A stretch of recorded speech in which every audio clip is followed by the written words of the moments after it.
Masih di Sapa Indonesia Malam bersama Direktur Eksekutif Parameter Politik Adi Praitno dan anggota Komisi 2 DPR RI Ahmad Doli Kurnia. Kita lihat dulu bagaimana kondisi terkini saat ini di area gedung DPR RI dan juga di kawasan Jalan Asia Afrika. Tadi sebelum jeda kami menginformasikan jalan ini sebenarnya sempat dibuka. Ya sekitar 15 menit lalu lah.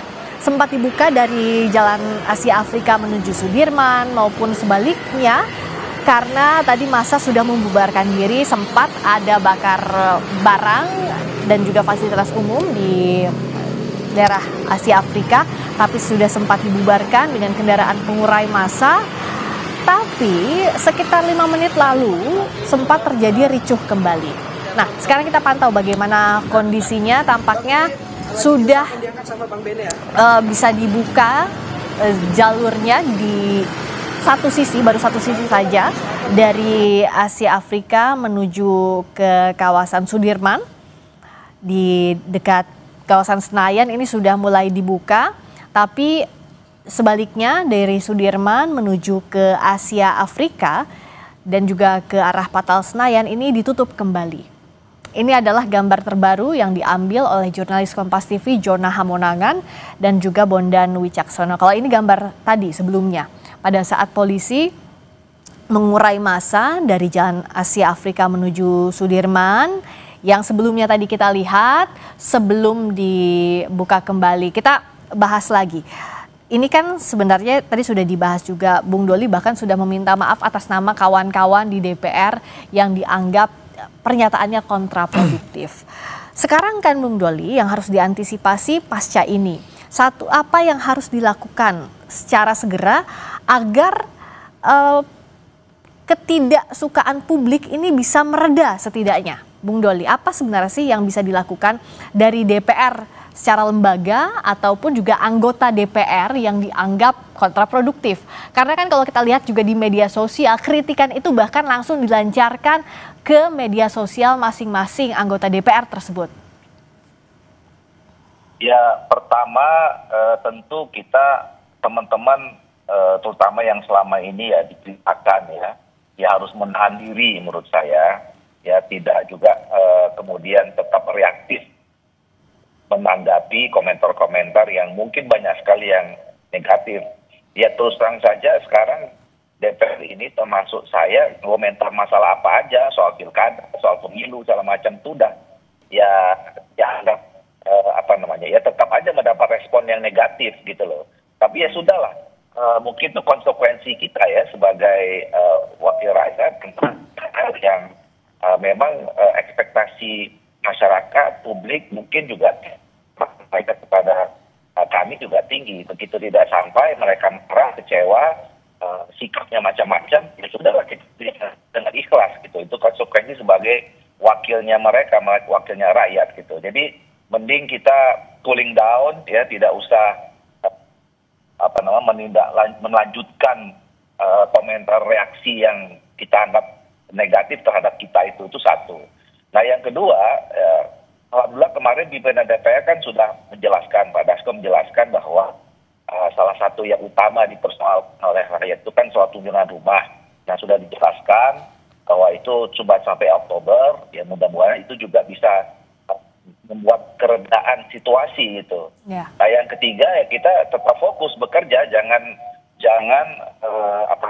meninggalkan tanggung jawab petugas yang lain ya, yang selama ini sudah kita jalankan dan fokus dalam peningkatan kinerja untuk kepentingan rakyat dan bangsa negara kita.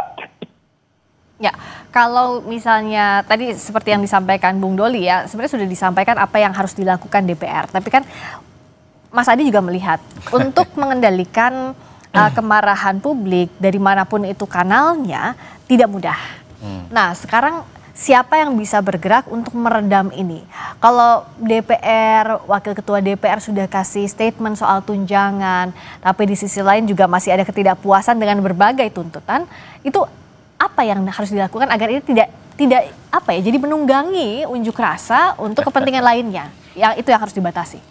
Ya saya kira memang secara prinsip pertama memang kawan-kawan politisi Senayan sebaiknya tidak perlu reaktif ya.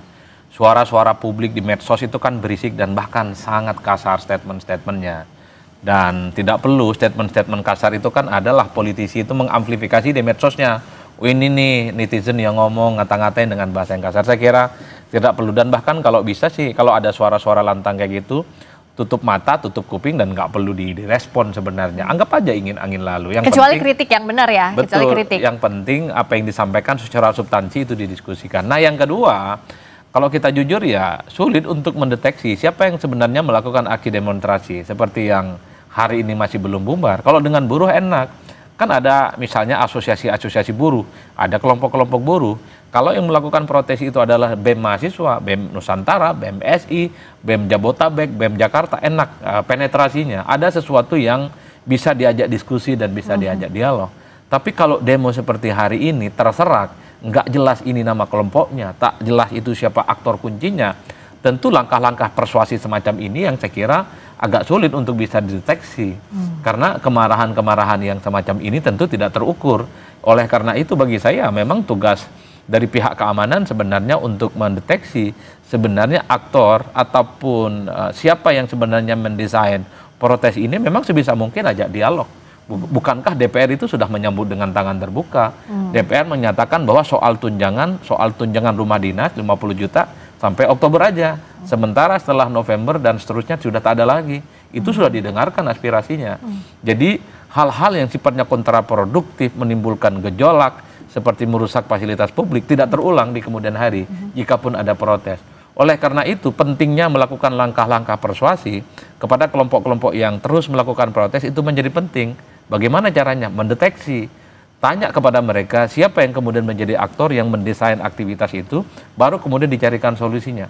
Apa langkah-langkah yang paling mungkin bisa didudukkan bersama untuk menghindari hal-hal yang sifatnya kegaduhan dan kontraproduktif. Kan sederhana itu saja sebenarnya, Friska. Oke. Kalau Bang Doli juga apakah melihat hal yang sama, Bung Doli? Jadi ada yang menyampaikan ketidakpuasan, memang menyampaikan kritik kepada DPR, tapi ada aktor lain yang dianggap tanda kutip menunggangi momentum ini. Ya tentu kita tidak berharap seperti itu. Ya, aspirasi yang disampaikan itu harusnya murni. Ya, kritik terhadap kita terima. Tapi kalau kemudian sudah masuk ke wilayah yang lebih luas, wilayah politik, ada menunggangi dan segala macam, ya saya kira ya itu juga harus kita perangi sama-sama. Karena itu sudah out of context kan gitu loh. Apalagi DPR kan sebetulnya ya kami misalnya kan menerima saja kritik, masukan itu gitu, dan sudah ada yang dikoreksi juga. Nah, tapi kalau kemudian ada motif lain, ya kita pun juga harus sama-sama, ya masyarakat harus juga sama-sama memahami dan memerangi itu. Ya nggak boleh, rakyat itu kan menyampaikan aspirasinya nggak boleh dimanipulasi juga. Penyampaian aspirasi sebaiknya tidak sampai mengganggu fasilitas umum.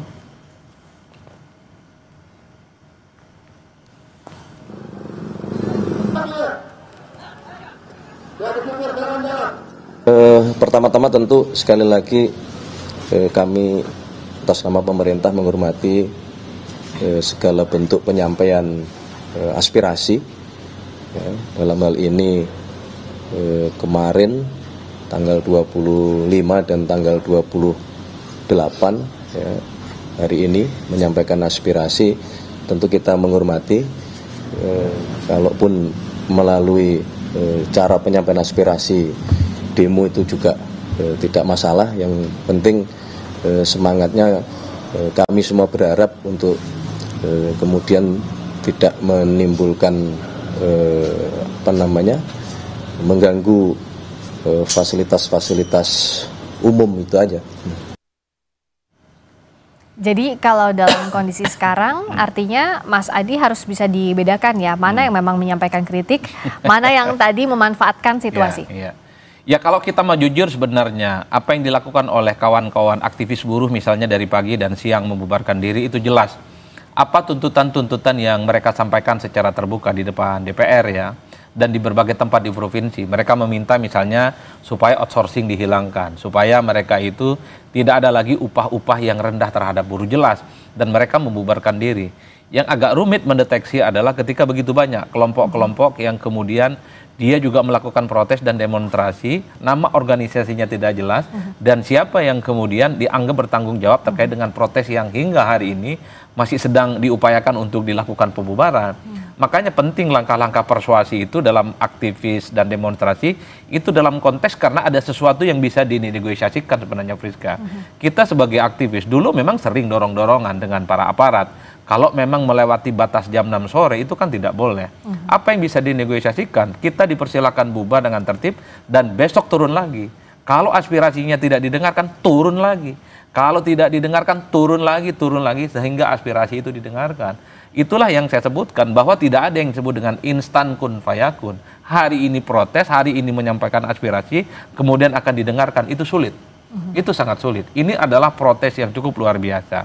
Tapi pada saat yang bersamaan bagi saya siapapun pengambil kebijakan publik di negara kita, jangan sampai publik itu nunggu marah. Jangan sampai misalnya publik itu harus bakar-bakaran. Kalau memang ada hal-hal yang penting, esensial, dan penting untuk didengarkan, saya kira memang sangat layak untuk didengarkan. Misalnya ketika ada keinginan tanggal 25 Agustus yang lalu, supaya rancangan undang-undang terkait dengan perampasan aset itu disahkan, itu kan mudah saja. Apa sih yang membuat undang-undang ini tidak kunjung disahkan? Bukankah hari ini parlemen solid bekerja sama dengan pemerintah? Apa yang kemudian membuat undang-undang ini tidak segera disahkan? Bagi saya kan simpel saja sebenarnya untuk merespon hal-hal yang sifatnya untuk mengantisipasi yang kita sebut dengan tindakan anarkis. Ini masuk kategori anarkis sebenarnya. Karena mengganggu ketertiban umum. Tidak boleh membakar-bakar di jalanan, mengganggu ketertiban umum, orang tidak boleh lewat. Sementara orang kan juga punya kesibukan masing-masing, bukan hanya soal mereka yang punya kepentingan untuk menyampaikan aspirasi. Oke, terakhir ke Bung Doli, ketertiban umum harus dijaga, tapi di sisi lain tadi untuk menjawab juga tuntutan dari publik apa yang harus dilakukan dalam waktu cepat, misalnya soal legislasi, soal tunjangan dan lain. Tunjangan tadi sudah jawab ya, tapi untuk legislasi misalnya untuk produktif beberapa hal termasuk perampasan aset apa yang bisa dijawab oleh DPR, singkat saja. Nah, tentu kan kita kembali bekerja seperti bagaimana biasanya, urusan legislasi terus dijalankan. Mana yang sudah masuk dalam prioritas kita jalankan. Nah, termasuk undang-undang yang tadi disampaikan itu kan kemarin sudah dijawab juga ya, bahwa DPR bersama pemerintah kan mulai membahas soal undang-undang pemberantasan aset itu setelah undang-undang KUHP selesai. Nah, sekarang undang-undang KUHP-nya kan sudah berjalan ya, dan itu secara terbuka disampaikan. Sekarang kan mengakses DPR itu kan nggak susah. TV parlemen ada, YouTube ada, media lain ada. Setiap hari juga bisa dimonitor itu pekerjaan-pekerjaan di DPR. Jadi undang-undang KUHP itu sekarang sedang dikerjakan oleh teman-teman Komisi 3. Ya kita tunggu supaya nanti linear dengan undang-undang perampasan aset. Baik, terima kasih Bung Ahmad Doli Kurnia, anggota DPR RI, fraksi Golkar. Terima kasih juga Mas Adi Praitno, Direktur Eksekutif Parameter Politik, sudah membahas ini di Sapa Indonesia Malam. Kita berharap juga kondisi segera kondusif setelah unjuk rasa yang berlangsung di gedung DPR RI. Aspirasi silakan disampaikan, catatannya dengan tertib. Kami akan kembali dengan informasi lainnya masih di Sapa Indonesia Malam usai jeda.